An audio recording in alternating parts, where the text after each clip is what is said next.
Welcome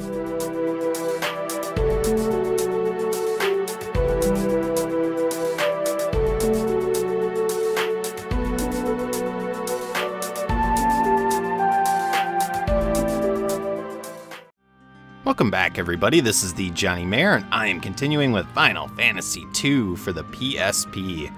So in between episodes, I did some party management. I re-equipped my party members with some new equipment from the town of Fynn, which we can now access the weapon and armor and also magic shop of, since we liberated Fynn in my last episode, taking out the Emperor's commander. So I added some gold cuirasses to all my party members. They are the next light armor in the game that you can equip. I also added some spells and started to level them up. So as you'll notice, my teleport spell is up to level 3, and also my mini spell is up to level 3. And I've also continued to work on spells like Life and Protect and Shell. Now, why did I start leveling up the teleport spell? Well, this is something some viewers have brought up in the past, and I haven't talked about to this point. But teleport is actually a spell that not only takes you out of dungeons, but it also kills all of the enemies if you use it in battle. And it has a very, very high hit rate. It's about a 50% hit rate. So as you level it up, again, you're gonna cast it on the entire enemy party. It has multiple times to try to hit. So for each level, you get one chance essentially to hit. And you just need one of those chances to hit in order to activate the spell. And so it can get really, really abusive if you use it, especially early on, and you just start using it over and over and over again. You can grind it up in battle, or you can just use it in a town, and it'll take you out of the town or in a dungeon, and just keep doing it kind of over and over and over again. And it won't actually kill you, so you don't have to worry about the HP thing too much. And so I'm going to be working on teleport in the future, but I tend to not use it just because it tends to be so powerful. But I will start working on it just because. And instead, I'm going to work on my other spells, things like Mini and Frog or Toad, which again do similar things, they just have a lower hit percentage. So they're around 25 to 30%. So while we're here in town, what we need to do is find Paul. Paul is not here in the temple, but Paul's house is actually at the south end of Fynn, right here. And so we need to go in here and try to figure out where we have to go to use the password to access the dungeon under Fynn Castle so we can get to the White Mask. So if you remember from last time, we are looking for 2 masks in order to access a tower where Ultima is being held. And that is where Minwu went very early in the game. And so he hasn't come back since going after Ultima, and basically Hilda's kind of getting concerned about him, and so she's sending us after him because we haven't done enough, right? We haven't done enough for the rebellion, and they can't do anything on their own. So Paul's going to tell us we need to go to the right side of the throne room to use our particular password, and he doesn't really have anything else to say. So we're going to head back out, we're going to head into the castle, and we're going to see if we can use that password to access the hidden dungeon. And then we're going to go after the White Mask. Now, one of the things you're going to notice in the upcoming dungeons, this particular dungeon and also the future dungeons, is that Squaresoft started to get kind of annoying with their dungeon design. So the dungeons so far haven't been terrible. The last dungeon, not the dungeon under the Colosseum, but Dice Cavern was nasty. And the future dungeons are going to be bad too, not because they're necessarily difficult. And there's a invisible wall here you can go through, and that'll allow us to access a couple of additional items in this little room here. Nothing great. Basically, there's a gold shield in here, and also some gold armor and a gold cuirass. So what they did is they started making their dungeons super, super windy. And so each of the dungeon floors are not straightforward at all. They have tons of paths, tons of dead ends, and the treasure chests suck really, really bad, especially on the initial floors of the dungeon. So you notice I just picked up a knife there. Yeah, you're gonna get crap for items, and in reality, it's almost worth skipping many of the chests on the first few floors of each dungeon, just because there's nothing in them that's worthwhile. And you're going to be fighting so many enemies over and over and over again because of the encounter rate. You can kind of decide what you want to do with that. I'm going to show you how to get every chest, of course. But if you just want to take the straightforward path on the first few floors to get to the next floor, that's entirely up to you. Now what I'm doing while I'm doing this in these random encounters is I'm actually going to be working on my magic a little bit so that I'm able to start continuing to build up Toad and also Minnie, teleport every once in a while, and also my other spells like Protect and Shell. And once we get any sort of new random encounters, I will show you those enemies. Most of the enemies on the first few floors here are enemies that you've seen before. So they're going to be enemies from the dungeon under the Colosseum, and some new ones, as you'll notice. So in this battle, we have some of the enemies to watch out for in this area, and that is parasites, changers, and brains. And basically what they do is they can cast the swap spell on you. And what swap does is switch HP and MP with the person that you cast it on. So basically, they're going to take your HP and MP and give you theirs. And as you might expect, it lowers your stats significantly. And that's actually a useful strategy for grinding HP and MP. So if you want to, you can use that. You can actually get the swap spell in Mysidia. So we're going to be going there later in this episode. And if you want to, you can buy that, equip it to your party members, use it a little bit to level it up, and essentially you can max out your HP and your MP essentially whenever you want to. Now, again, that's kind of abusive, so I'm not going to really be doing that, but it's definitely a strategy that you can employ if you choose to. The other enemy was a parasite, or parasite-like monster there, and what they do is their physical attack, if it hits you, can actually absorb your MP. So you again want to try to take them out quickly. Usually just physical attacks are enough to kill most things in this area, at least until around floor 3, which is what we're on now. So now we're going to take on some killer Mantas. Nothing really dramatic about these guys or special. The thing to kind of keep in mind with them is that they do start to have higher HP. So I think these guys have around 600 hit points, maybe 500 to 700. And so you really have to be careful with that because it's going to take more than just one physical strike usually to kill them.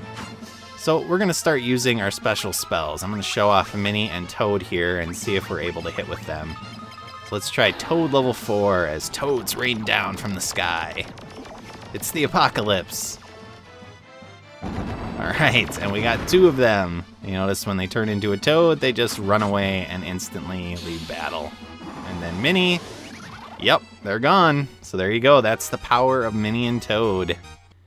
Now, they don't hit all the time, of course, and if the enemy has a really high magic defense, which is the stat that allows you to resist basically any sort of status ailment in this game, then you really need to either have it at a super high level or just realize it's probably not going to hit. And that is your resistance to status ailments as well, is to make sure your magic defense is as high as possible. So that's why the shell spell is actually helpful.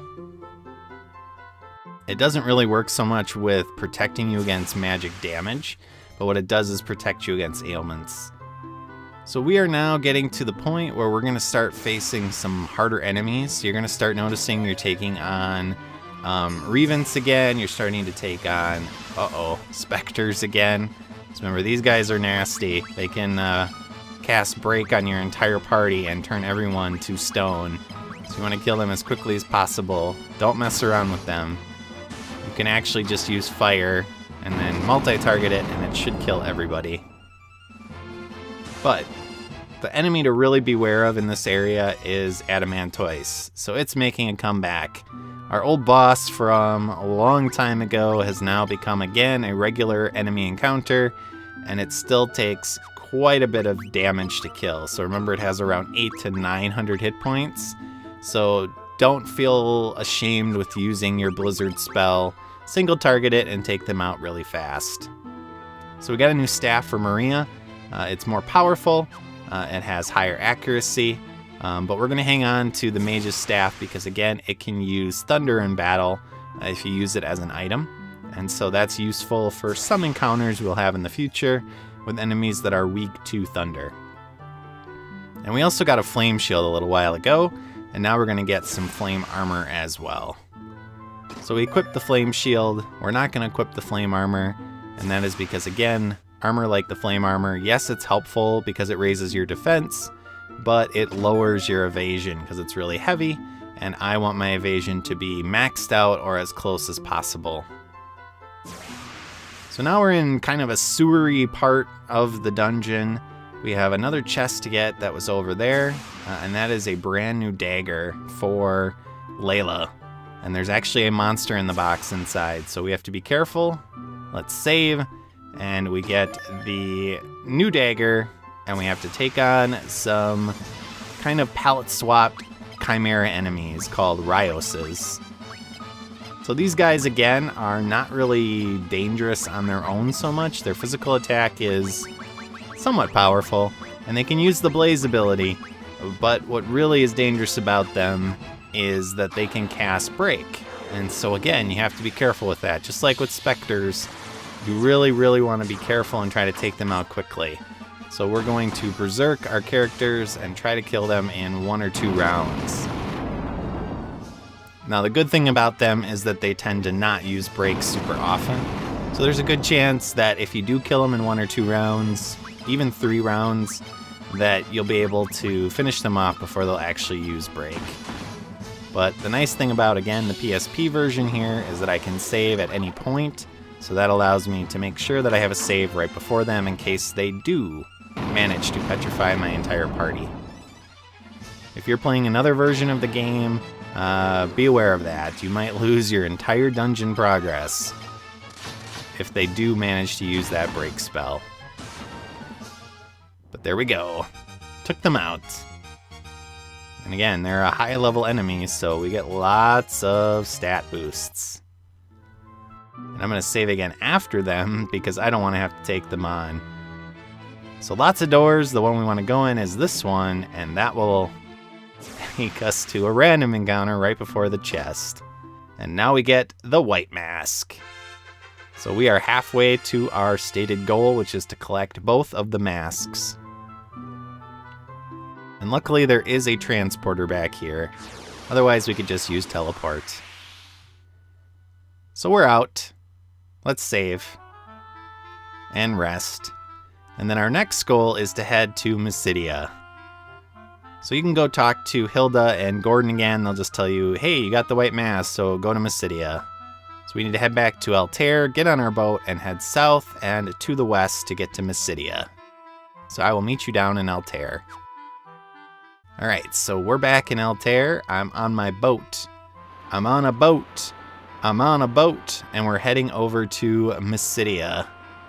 So eventually we're going to want to come up into this little space here around that little island. But for now, we're going to head to Mysidia itself. So we're going to park at the northern end here and then head around the mountains. Now the enemies in the area around Mysidia are actually very, very tough. You're going to face behemoths. You're going to face all sorts of new enemies like Malboros and all sorts of things. So be careful with that. Save frequently and make sure that you're in tip-top shape. And it's also a really good place to level grind. So in between episodes from the last one to this one, this is where I actually came to level grind with my characters. So as you'll notice, all of the citizens here in Mysidia are mages, and they tell us that there are lots of things in town. There are item shops, there are weapon shops, there are armor shops, they have a huge magic shop, and then they have a crystal statue or a statue that's kind of below town.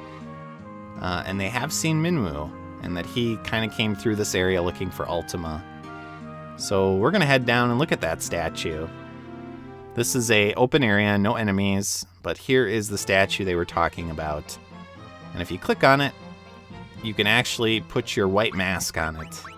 You don't have to do that right now, but I just do it to get it over with. We'll have to do it eventually, so we might as well do it now. And it attaches to her face like a face hugger. But that's it. That's all that we have to do with that. The only other thing we need to do in Mysidia is basically re-equip. We have some new armor, some new weapons here. We have this guy who tells us a weird story about one of his friends who's researching electricity. Not sure what's going on with that. But the other thing about Mysidia is that they have a library. So you can actually get some background information about a bunch of topics related to some key things kind of in the game. And this is related to your keywords. So we can learn about, for example, the Dragoons, we can learn about Ultima, etc., etc. And this guy tells us about the Black Mask, that there's a very small island in the middle of the ocean, and that will be our next place to go to, our next dungeon. But here are the books. This is the library. Not a ton of books if you think about it. There's what, maybe 30 books there or so. But all you have to do is talk to it, use your keywords, and you can learn about various topics related to the key kind of phrases that you have. So you get a little bit of background information, which is nice. Helps you learn about things like Ultima, helps you learn about Mysidia itself. Obviously, they're not going to know about your passwords, and they're going to tell you about the masks and things like that. So you have to put the white mask on a statue, and then you need the black mask for a doppelganger. So that's why we need the second mask. So we'll have to head to that tropical island, so to speak, that island in the middle of the ocean, and that will allow us to access the black mask.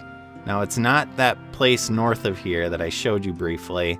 That's ultimately where we want to go once we've found both masks and also what's called the crystal rod, which is something that you get with the masks. And that is the Mysidia Tower, which is where Ultima is actually hidden. So we got to get the other mask first, put it on stuff, do some stuff, kind of this big fetch quest. They're extending the game because we're actually getting to a point now where we're about halfway to 2/3 of the way through the game. We're kind of in that middle point. I'd say we're about maybe 58% or 60% through the game. So we're on the other end of the hill, and we're heading downward towards the finish. So they're trying to extend the game here by making you do some pointless kind of side questing, although essential side questing. There aren't really any optional side quests in this game per se.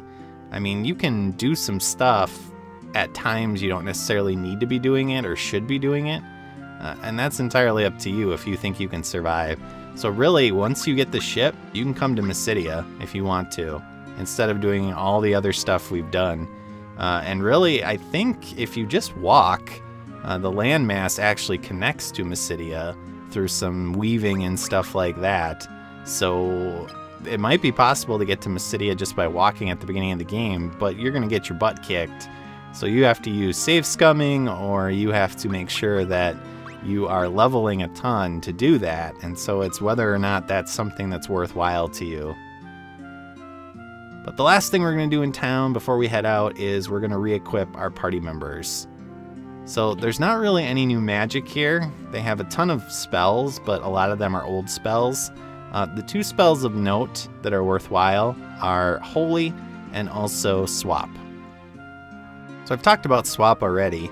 The purpose of that is to refill your HP and MP, and you can use that also to grind up your HP and MP. But Holy is the ultimate kind of white magic besides Ultima, of course. And it's not super powerful. It can be more powerful if you have a high spirit and if you build it up. But I'll use it just because it's a fun spell. It looks pretty cool, especially as you level it up. So I'll give it to Furion. Not a big deal.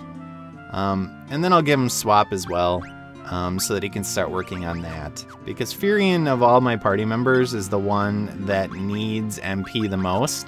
And so if he is running out of MP, you can use Swap on the enemy to get some MP back if you're super low, or you can actually use it on your own party members to absorb their MP so that he gets a little bit extra so that he can continue to cast spells. And that's kind of an emergency situation. Obviously, I have a ton of others, usually around 10 to 25, so it's not usually a problem, but it is kind of an emergency situation. In terms of armor, what they have here is the Thieves Gloves, which we already have a set of that we equipped on Guy. So now we're going to buy 3 more and put it on all of our party members because it is light armor, and so essentially it boosts our defense pretty well, and it also boosts our agility. So that's worthwhile. Even though it's going to lower our magic efficiency a little bit with our 2 magic casters, I think the extra boost in defense and agility is worth it. And then we're also going to equip an elemental shield on all of our party members. So now we have fire shields, we have ice shields, and we have the diamond shield, which I picked up from an enemy in the dungeon under Fynn, and that allows us to resist against lightning. And then we got a new a new spear and a new axe as well. So we'll buy those, we'll equip those, and then next time we're gonna head towards the tropical islands so that we can pick up the black mask and hopefully eventually get into Mysidia Tower to get the Ultima spell. So as always, viewers, thank you for watching. I hope you enjoyed this episode, and I'll see you all next time.